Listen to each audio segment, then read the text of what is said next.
BBOR, Black Box Online Radio, coming to you from West Virginia. I made a comment last year on one of our uploads that I was not familiar with who Cardi B was. This was back when we did something about Lawrence Gill, who was an alternative suspect in the Zodiac case, and I mean very alternative. Perhaps pseudo-suspect is a better term. And somebody called me out, kind of just accusing me of being somewhat of a bullshitter. But no, in reality, I had never heard her music before. I knew her name, and I knew that I thought she was a singer, to be honest, but I guess she would prefer to be called a rapper. In all reality, I had no familiarity with Cardi B at all, other than hearing the name from time to time and occasionally seeing her in the headlines. So, the other day I thought, I'm finally going to give her a chance. And I decided to listen to a few songs from her, and I am thoroughly, wholeheartedly disappointed, and I don't know how anyone could ever call that music. No offense to anyone who's actually a fan of hers, but ugh. Anyway, I actually found out through the magic of Google, because apparently, during your little 5-minute breaks in the afternoon, I'm just Googling Cardi B, gives you some insight into my world, and I was just like, she's actually been involved in a lot of different areas just of illegal activity and been involved in just things that could be somewhat criminal or definitely viewed as criminal. In early 2019, a video came out of Cardi B where she was talking about how in the past she used to lure men back to certain areas, drug them, and rob them, and then just simply saying that that's what she had to do to survive, that's what she had to do to get ahead in the world. But the thing is, though, when you got something like that, it just ignited a whole social media debate. And I've been looking at a lot of the comments that people have been leaving, and because Cardi B is someone who is so famous, I mean, I hadn't heard her music till a couple of days ago, but I am the exception that proves the rule. It seems everybody else in the world was up to date on that stuff. But you could really see just people from all kinds of backgrounds were weighing in on the ethics of something like that. And they're also like, okay, well, this person's very famous. This person's a celebrity. What on earth do we do now when someone has a video resurfacing where they're openly admitting that they were drugging and robbing men, like stealing from them?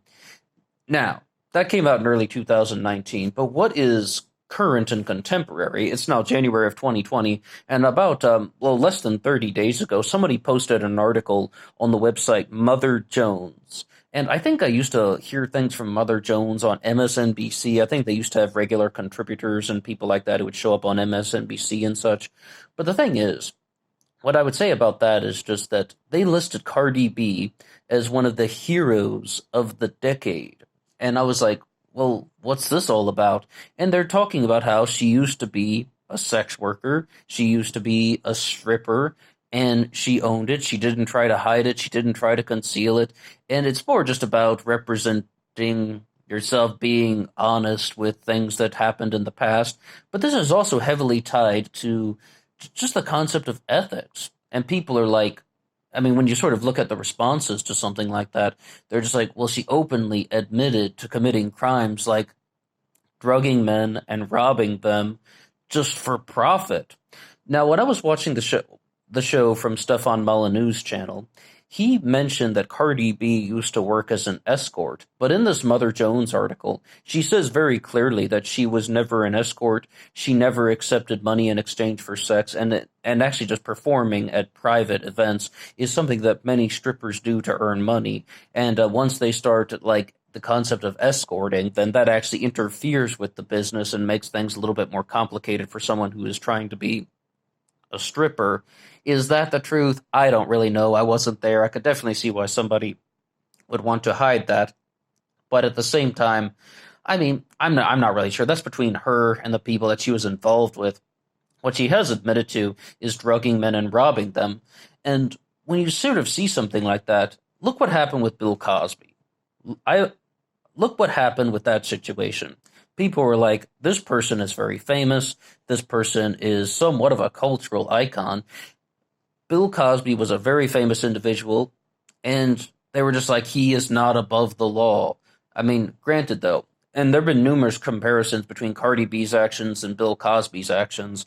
What I can say about Cosby is it's possible that he drugged and raped 80 women or more. I mean, I don't really know if Cardi B is on the same level of that type of evil. I mean, raping 80 people when they were under the influence of date rape drugs.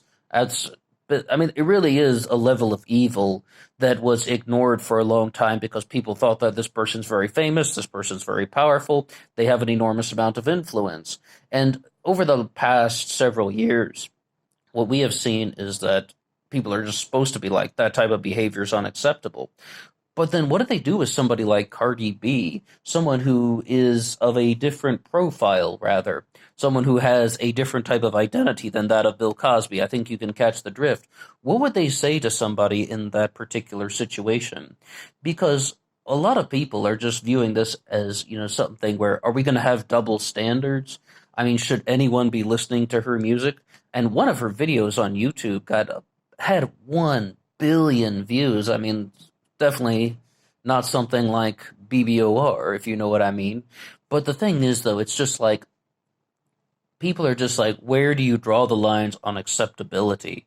And you can really see a lot of people are weighing in. A lot of people are giving their 2 cents on the subject. And when you pull up articles about Cardi B, so much of it is just people are taken from Twitter and from Instagram, and they're just leaving their posts. You're just hearing the thoughts and reactions of her fans, as well as just people from the general public. And because somebody is so famous, everybody can weigh in on the subject.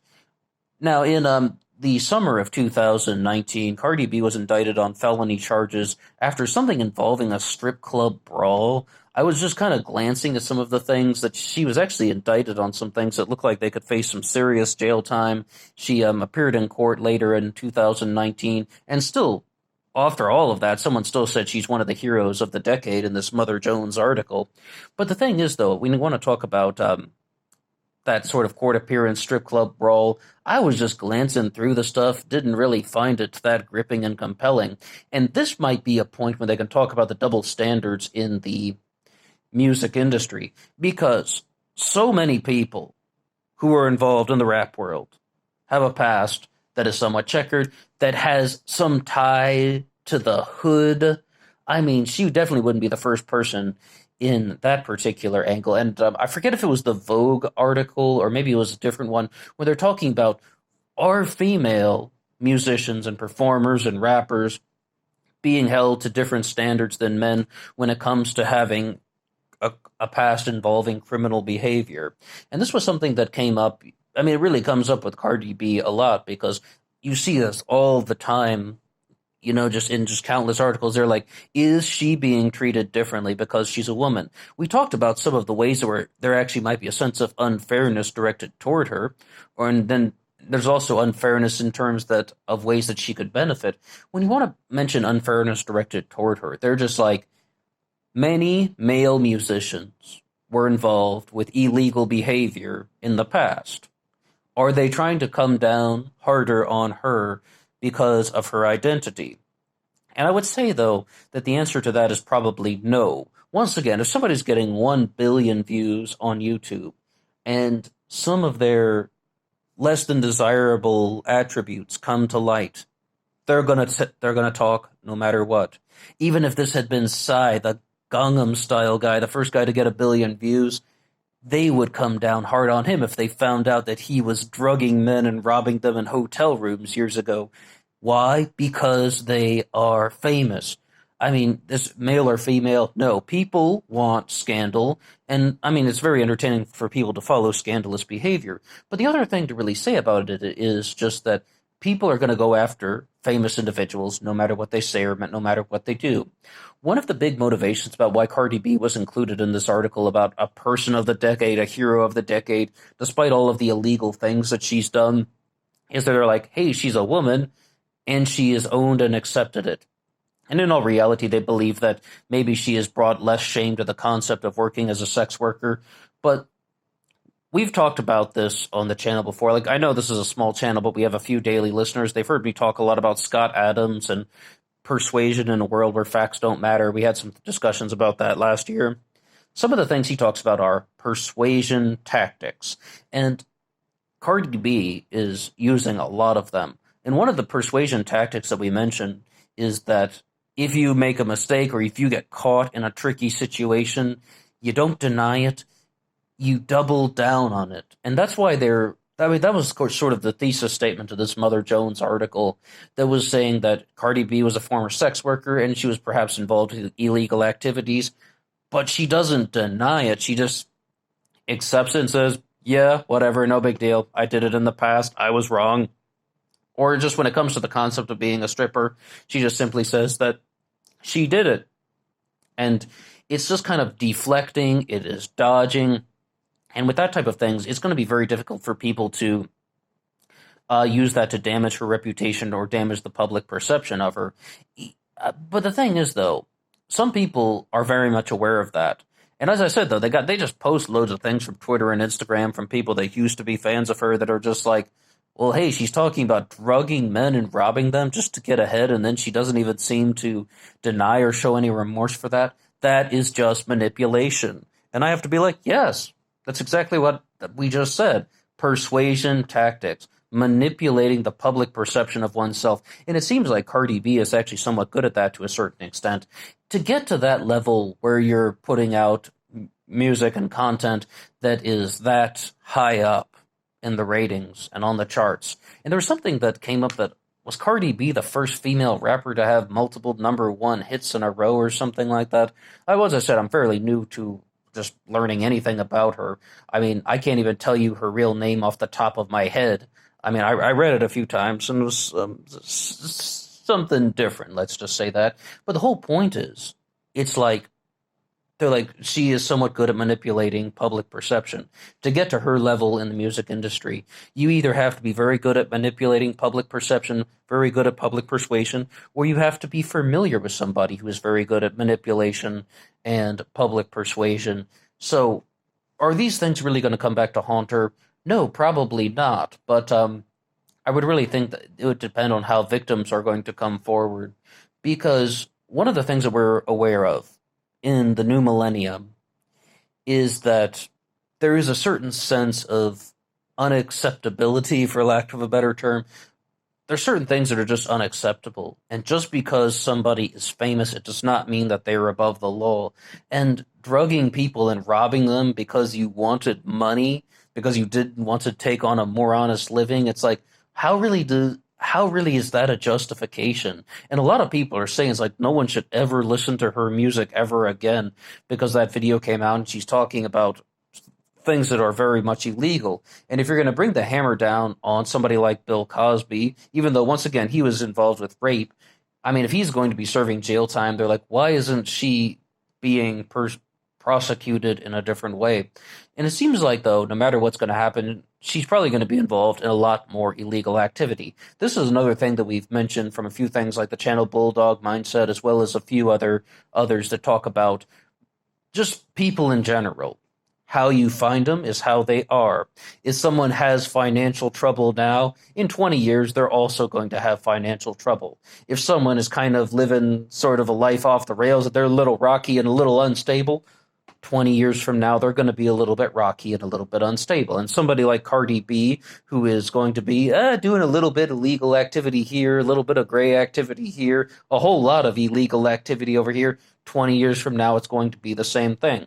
But you really have to see, though, so many things associated with somebody's behavior like that, it really revolves around public perception and just the entire concept of what the people really want to hear. The will of the people triumphs overall. And this is something that we've said on the more hardcore political discussions. I know this isn't really a political upload, but it's the will of the people that drives things forward. Whether it's Democrat, Republican, Libertarian, Green, it is the will of the people that gets things done at the end of the day, as opposed to any sort of political statement.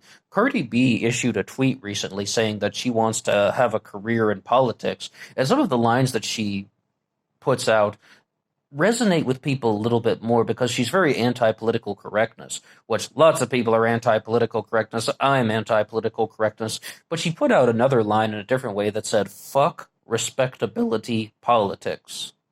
Fuck respectability politics.